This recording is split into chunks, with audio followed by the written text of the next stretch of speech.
makapiling kayong lahat sa gabing ito. At bago ang lahat, nais kong batiin ang mga kababayan natin dito dahil yung nanay ko nagbibilin na siya pinanganak at lumaki sa Pandacan Distrito sa East. Yung nanay ko, ang ating forever First Lady Imelda Romualdez Marcos. Kinukumusta po kayong lahat? Kumusta na raw kayo? At siya ay 96 years old lamang. Naku po, talaga naman, ganyang katibay, ganyang katapang, ganyang katatag ang distrito sa East. Batiin natin ang mahal natin, Mayor Isko Moreno, Vice Mayor Chi Atienza, ang ating Congressman Joey Uy, lahat ng ating mga konsehal, higit sa lahat ang aking classmate sa Kabataang Barangay. Nako, Lu Veloso ha, buhay ka pa. Sa awa ng Diyos, SK pa rin kami.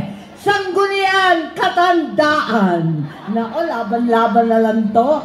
Pero tuwan-tuwa po ako, makapiling kayo. Iba ang Maynila. Yung nanay ko nga, ang sabi, may likas na pamayanan dito. Naiiba, komunidad. Kung saan talaga naman ang tapang, ang pakikisama, ang utang loob, lahat ng katangian ng Pilipino ay nakikita buhay na buhay pa rin. At si Yorme Isko ang siyang kumakatawan ng lahat na ito. Pagkat siya ay lumaban sa kahirapan at nagsumikap. Lumaban sa kamangmangan at nag-aral ng puspusan. Lumaban sa katiwalian at naging matagumpay. Si Yorme ang modernong bayani ng Maynila. Batang Maynila, mabuhay kayo. Kaya itong tapang, paninindigan, at tunay na pakikisama ang dadalhin ko sa Senado sa bawat sandali na nandun ako. Dala ko ang lahat ng mga katangian hango dito sa Maynila, higit sa lahat sa distrito sa East.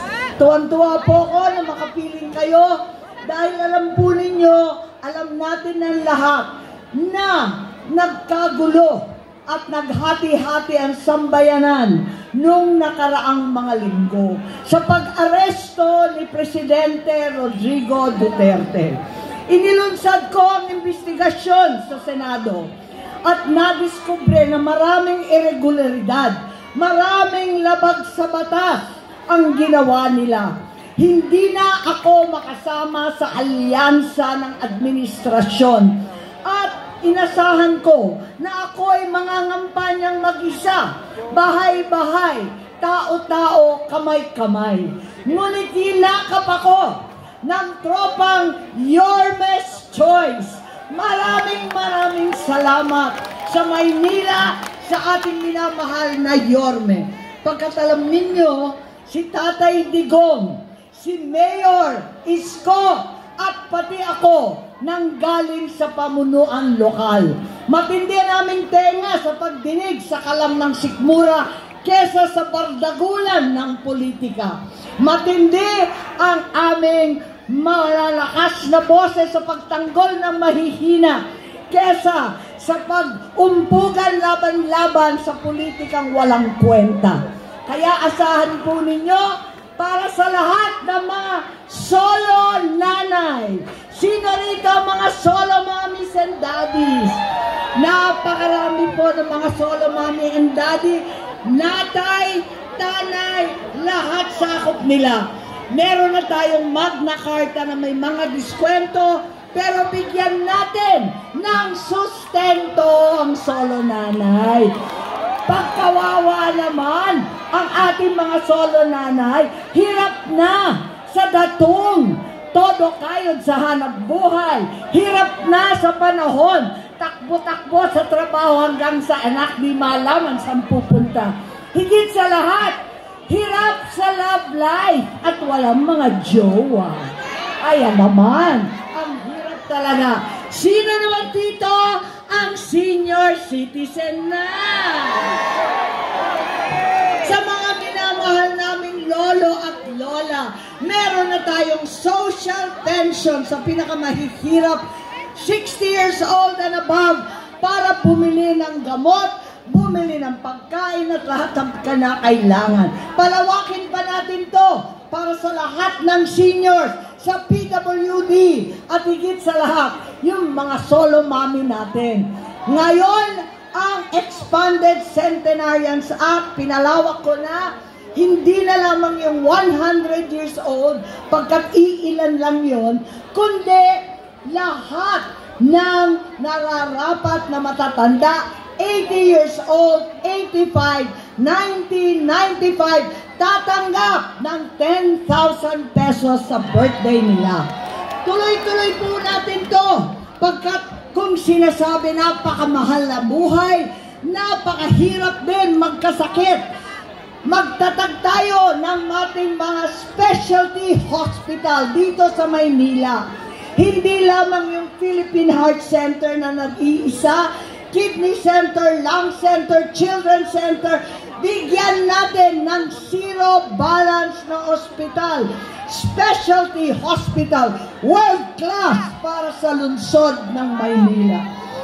At kung talagang mahal mabuhay, masakit magkasakit, lalong luho na mamatay. Naging batas na ang libreng libing. Kawawa naman ang ating mga kababayan. Umiiyak na, namatayan na problema pa kung paano babayaran ang libing. Lahat ito ay deserve natin. Deserve natin ang serbisyo. Deserve natin ang payak at simple natin mga pangarap na magkaroon ng tahanan, magkaroon ng sapat na pagkain, magkaroon ng mga anak na nagtapos. Yan lang naman ang simple at payak na pangarap ng bawat Pilipino, ng bawat Manilenyo. Deserve po natin ang the service sa Senado. Sulit Senador, 39 pesos only. Huwag ninyo kalimutan, 39 po sa balota. Ano man ang problema, ay may solusyon. Iboto po para Senador, Amy Marcos. Maraming salamat.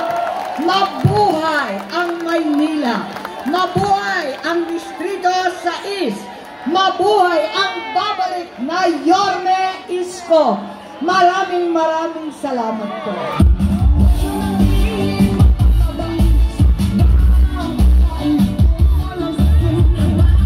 Maraming salamat po. Muli, huwag po natin kalilimutan sa hanay ng mga senador ay may solusyon ang number 39, Senadora Amy Marcos.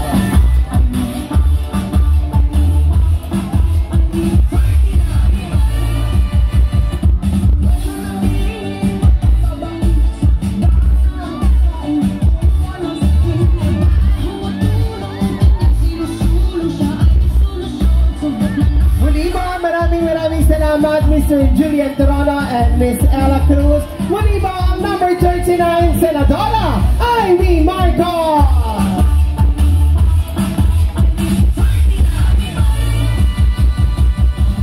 Maraming salamat po. Muli ba, palakpakan po natin, Senadora Amy Marcos.